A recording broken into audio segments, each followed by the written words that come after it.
Each year, millions of students complete their study programs at the colleges and universities across the United States. The new graduates receive an official piece of paper from their schools. This paper is known as their degree.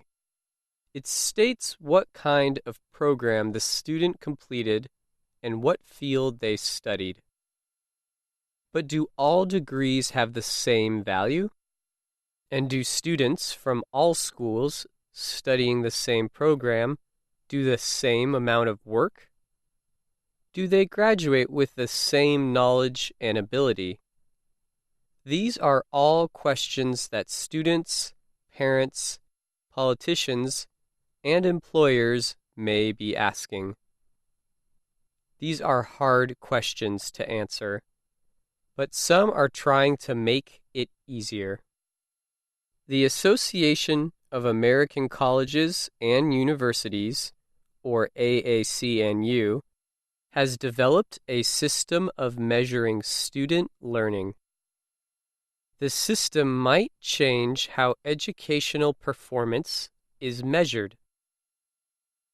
It is called the Valid Assessment of Learning in Undergraduate Education, or VALUE. Terrell Rhodes is a vice president for the AAC&U. The organization studies all parts of the American higher education system. Rhodes says that, in the past, people generally believed a college degree meant that a person had a certain amount of knowledge and understanding. Historically, there was little question about the quality of the knowledge that the students were receiving through their areas of study, Rhodes said.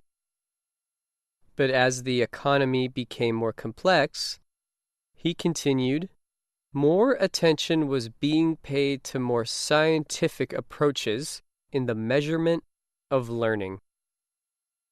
In 2006, the U.S. Department of Education created a report on the American higher education system. The report included changes the system needed to make. It was called the Spellings Commission, named for the Secretary of Education at the time, Margaret Spellings.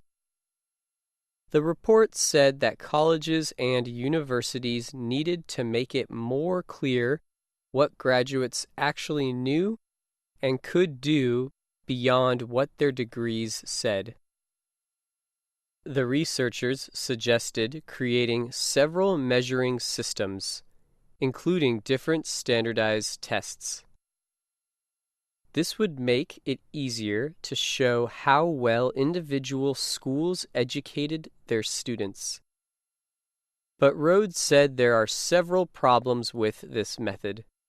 For example, a test of multiple choice questions about a subject can measure how much a student knows about that field, but it does not show how well a student can connect that information to the real world. And, Rhodes says, it fails to show how well a student can think about problems in different ways. Also, most of the test results are not used to improve student learning. Their main purpose is to inform government officials who provide funding to schools, as well as accrediting agencies. In addition, the test results might not be correct, Rhodes says. Schools often give students the test near the end of the study programs. Students do not need to do well on these tests to graduate, and schools rarely share the results with students or professors. So students have little reason to try to do their best. It isn't connected to getting a job. It isn't connected to completing a course or getting a grade. And so we said, There needs to be an alternative to that, Rhodes said. So in 2008, the Association of American Colleges and Universities began working with professors across the country to create the value system. The system was meant to measure the skills students would need in the professional world. These skills include critical thinking, written communication, and problem solving.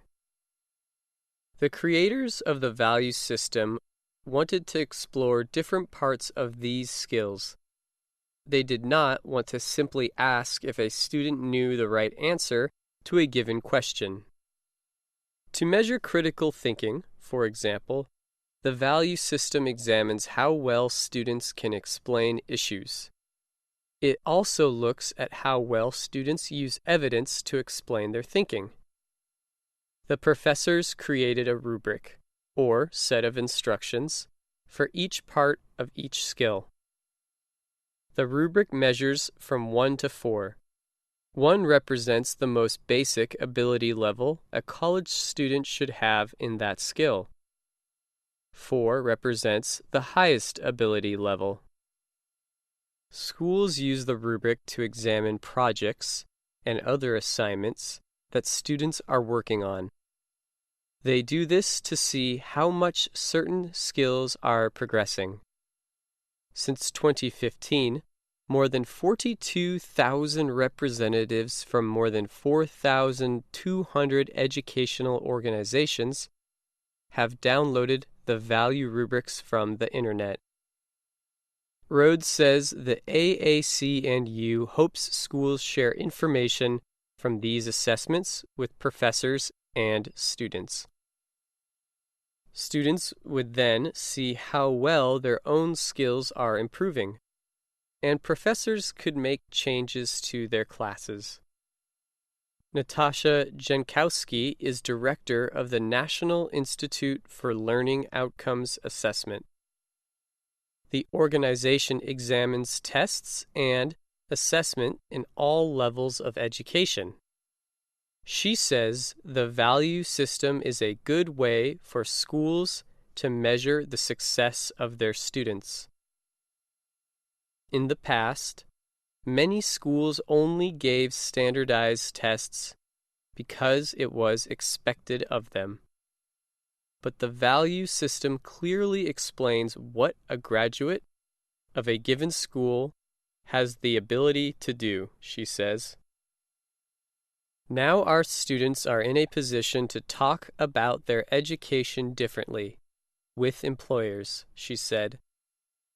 Instead of referring to classes that they took, they can talk about the knowledge and skills that they have in ways that they can demonstrate.